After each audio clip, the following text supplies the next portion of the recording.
Hi, and welcome to the Heart of a Perfectionist podcast. I'm your host, Tegan Thompson. I'm a book lover, a chocoholic, and an INTJ living in a world filled with extroverts. I made this podcast to share my experiences and struggles as an introverted perfectionist, and to bring the inner workings of an introvert's mind to introverts and extroverts alike. So grab a cup of tea and get comfortable.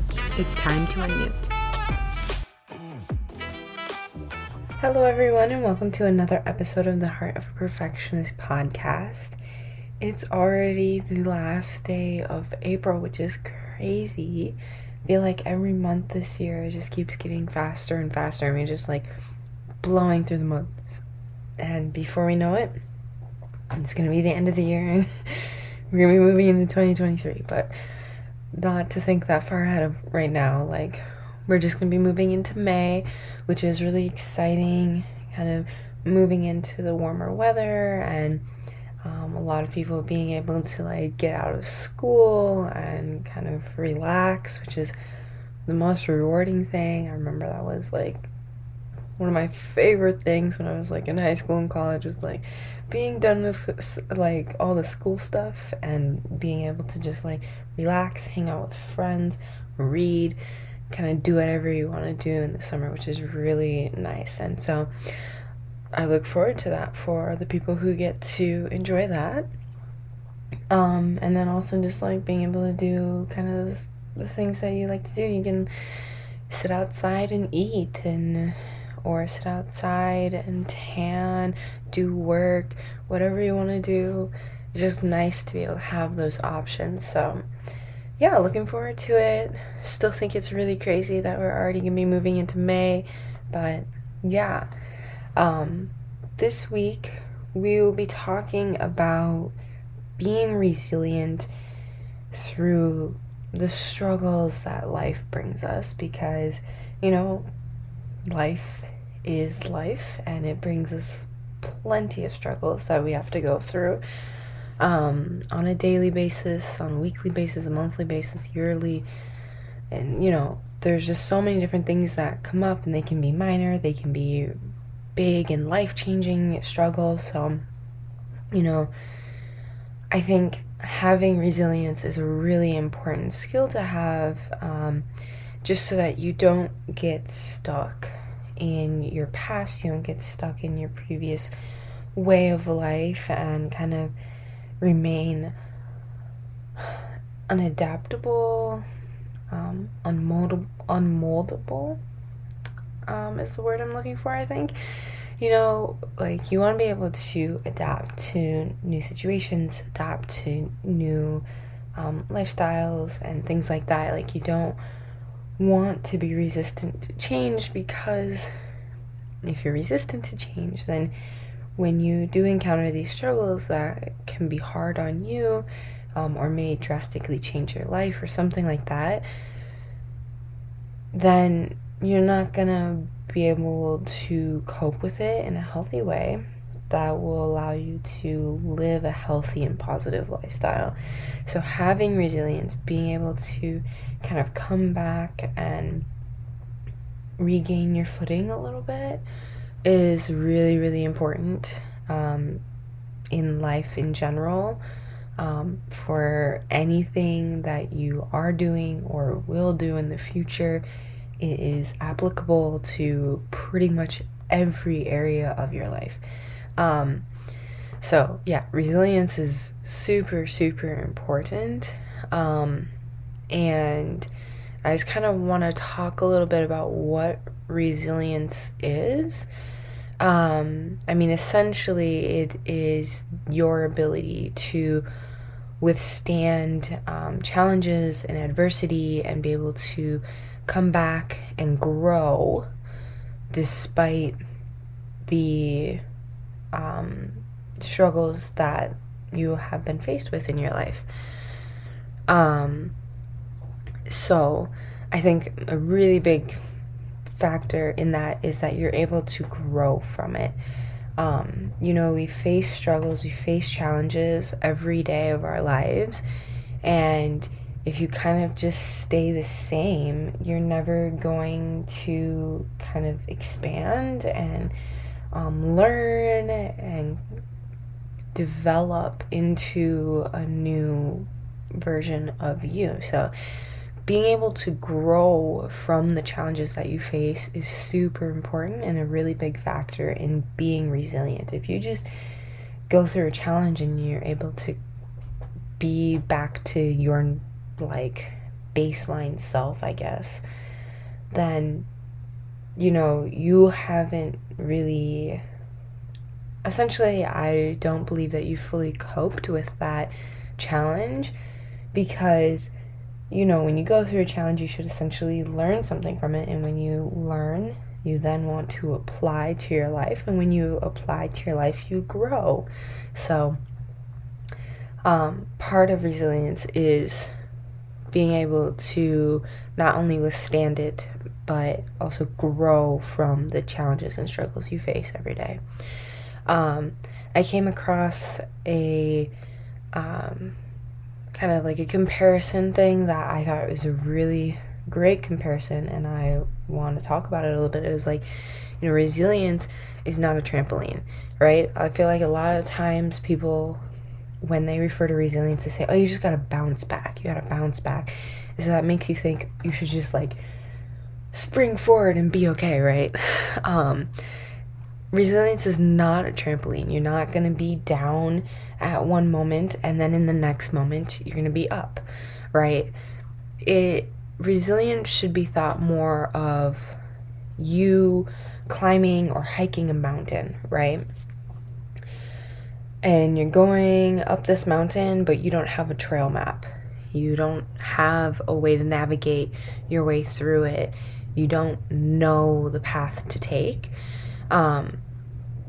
Because being resilient in a situation is going to take time, it's going to take strength, it's going to take you using resources such as the people around you, or seeking out advice from people who may have gone through similar situations. And you're going to experience setbacks on the way. You're hiking up this mountain and you don't have a trail map, so you might think you're going up, but you're actually just kind of going parallel to the mountain, right? So you're not moving up, you're just kind of staying in the same place, or you might actually be going back down a little bit. You're not going to always be going up. There are going to be setbacks because we are human and things are hard to deal with a lot of the times, and that's okay. I really want to emphasize that, like, that is okay. You don't need to feel like you always need to be progressing. Otherwise, you are not good enough. You're not worth anything. That's not true. I think setbacks are really, really important to people being successful. If you don't ever face challenges, you don't grow, like I said before. So they're hard to deal with in the moment, but I think experiencing challenges and setbacks allows you to grow in a way that you wouldn't be able to grow if you kind of just lived a very monotone life, I guess. Like, nothing happens, nothing challenges you, and so you're not going to kind of push boundaries, right? So you kind of be the same, so that's kind of how I think of resilience, and how, going forward, maybe you start thinking of resilience that way as well, that it's not you bouncing back. It's not you becoming all of a sudden like, yeah, okay, I'm good again. It takes a lot of time, it takes a lot of strength, it takes effort, it takes you getting help, and it also comes with you experiencing setbacks. And that's okay. It's part of life. So yeah, that's resilience. I have a few poems regarding resilience that I want to share with you. I did a poem a couple weeks ago, and I really liked that, like having that aspect in my episode, so I thought, I might do it again and bring it back in. So I actually have 3 different poems I'm going to share with you. I'm going to share the first 2 because they kind of go hand in hand in my mind. So the first poem is called Resilience, an unknown author. And so this is how it goes. Panic pulled her under the surface. Depression held her there until her lungs burned and her vision went dark around the edges. Resigned to drowning, she opened her mouth to take one last breath, but something was different now. She had grown gills. It was difficult and unexpected, but she lived. I really enjoy this poem. It kind of takes you down this visual perception of a person who is drowning, right? They are drowning and their vision is going blurry, it's going dark. To them, there's no hope for them. This is the end. And I feel like a lot of people who struggle with mental health illness or with something that may be really challenging or difficult for you in your life, or any type of struggles or stuff like that, that we kind of can get to that point in our life where we're like, this is too much. It's too hard. It's too difficult. And I don't feel like there's any hope for me in this situation. And so kind of goes on in the poem saying they resigned to the drowning. They accepted it, they embraced it, and they said, okay, I'm just going to open my mouth and take my last breath, which unfortunately won't be air in this situation. But they were just going to embrace the fact that this was the end for them. But what happened was they actually had grown gills, which is a little unexpected because obviously, if you are actually drowning in real life, you should not ever expect that you would grow gills, because that just doesn't happen to humans. But it's great imagery to show that, you may be struggling a lot and it might be really hard and you see absolutely no hope in this. You see no way that you could overcome this, and yet something still happens. It may be the most unexpected thing, and something still can happen that allows you to overcome that situation. And I just think that's beautiful and so meaningful. And so I'm going to read the second poem, which kind of goes into this. So this poem is called Strength by Chrissy. And it goes like this. We gain strength in the most ironic way. We find it when we are weakest. When we think we are breaking into a shattered chaos, we learn to have the strength to let go of what doesn't make us strong. So, obviously, I feel like those two go really hand in hand. It's like in the first poem, that person was drowning, and they were drowning, and there was no way they were going to escape that. And when they were at their weakest, when they could not breathe, they could not fight for their life anymore, they gained a strength that allowed them to continue living. And I think that is so important to remember, like, that we grow from our struggles. We become stronger from the struggles that we go through, the challenges that we face every day. And it is ironic because we are often at our weakest, or we think we are at our weakest. But in actuality, it's kind of just like this breaking point where kind of push yourself so far that you become stronger. It's almost like people who lift weights or heavy weight lifters and stuff like that. When you work your muscles, and what happens is that the they actually break, the fibers break, so that they can come back together stronger. And that's how I think of it, is like, you might think you're at your weakest, but in reality, you're just at this turning point in your life, and you just need to take those extra steps, and you're going to become stronger for it. So like, if I were to like take anything away from those two poems specifically, it'd be like, don't give up, because it's usually just when you're about to give up that you succeed, or that you become stronger, right? It's that turning point. And maybe to start thinking about it like, I'm not weak right now. I'm growing. I'm in the process of growing, and it's a fragile state, and maybe I feel weak because of that, but I'm growing and I'm going to become stronger for it. So kind of just shifting your mindset a little bit about how you think about it.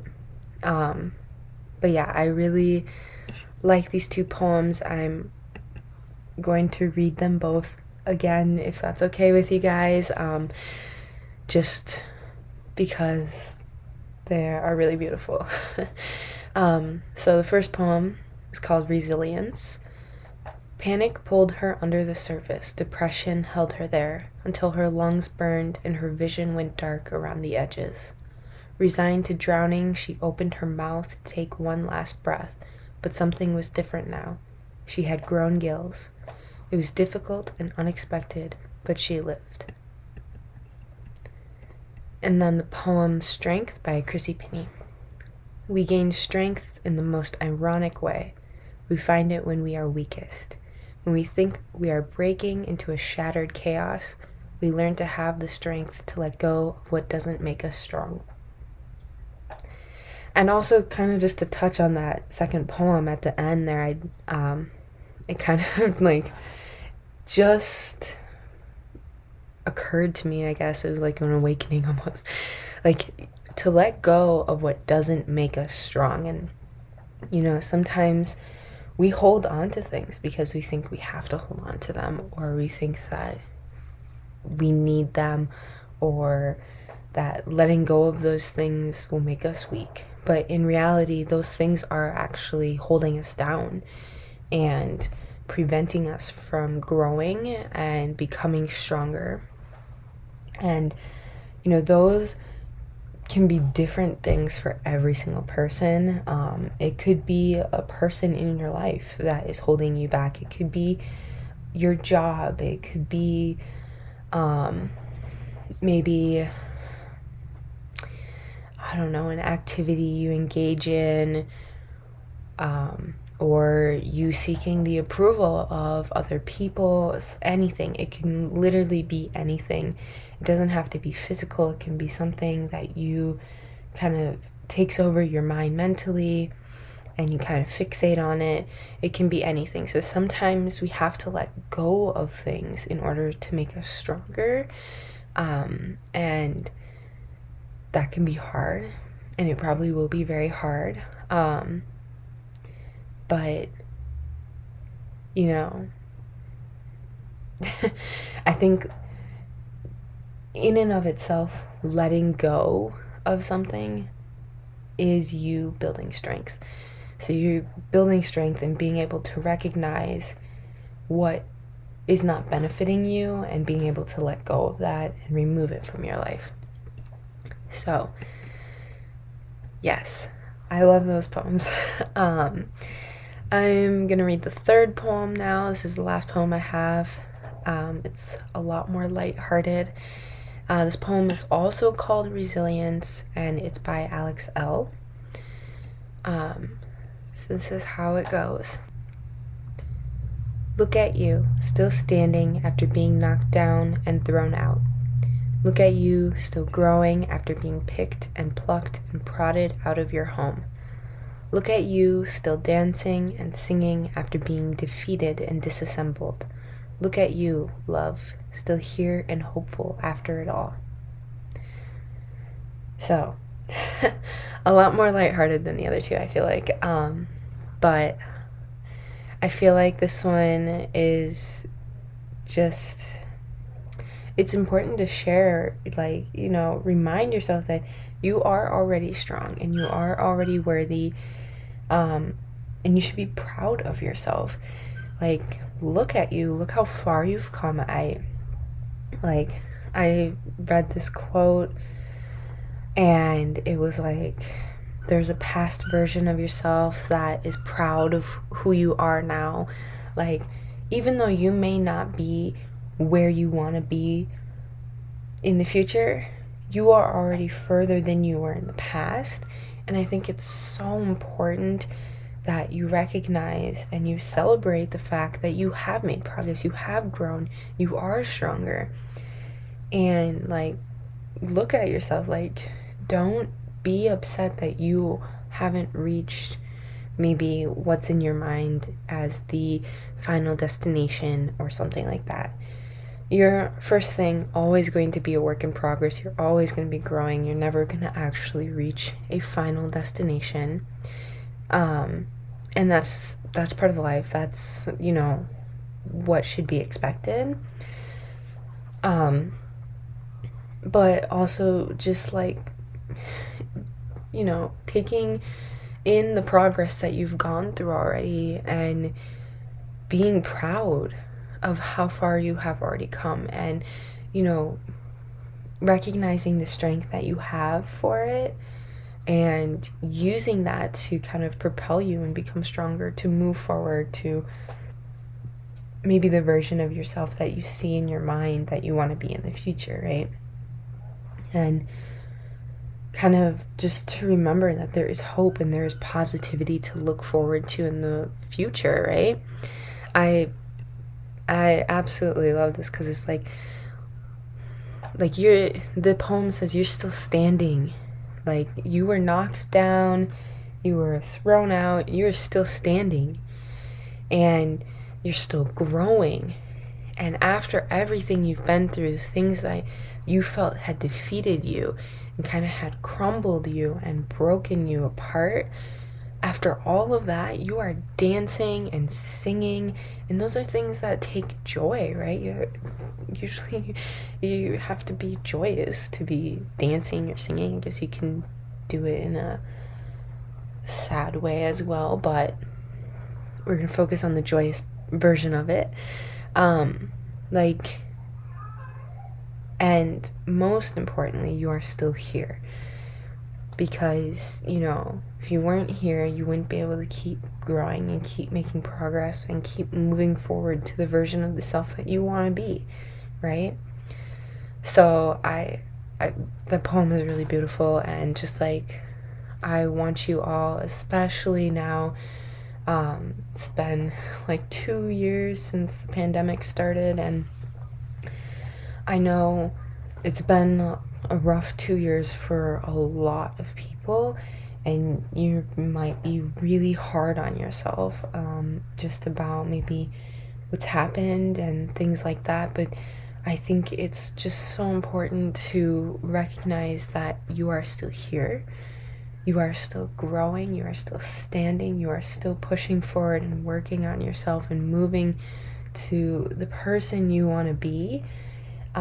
And you should be proud of that. You may not be where you wanted to be or where you thought you would be, but you are still growing and becoming stronger, and you should be proud of that. Like, I'm sure there was a version of you a year or two ago, amidst the pandemic, isolated maybe, scared, sad, lonely, any of those things. I'm sure they might be looking at you now and just proud of how far you've come, the steps that you have taken to work on yourself and to grow, and even just the fact that you are still here.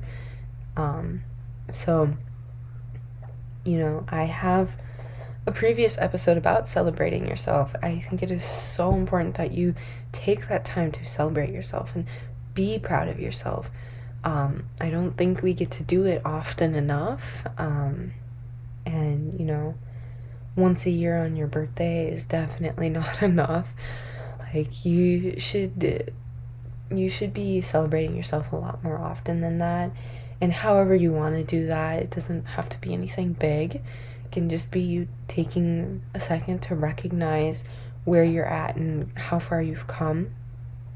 You could take yourself out to dinner or to the movies. You could, I don't know, buy yourself a new outfit or whatever makes you feel happy and makes you feel proud of yourself. I think it's really important to do that and to recognize that, because that is part of resilience is, you were in the past not where you are now, and you wouldn't be where you are now if you hadn't overcome some challenge or been resilient in some way. So, that's all I have to say about resilience today. I just want to send you all out of here with like hope and positivity. Just recognize that you should be proud of yourself. I'm proud of you.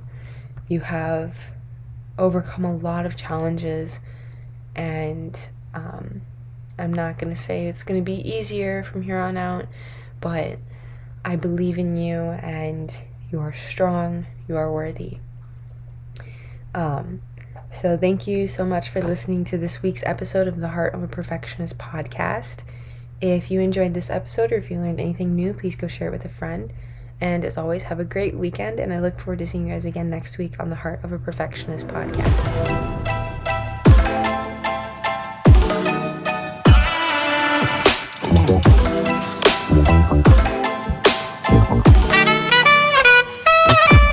Wow.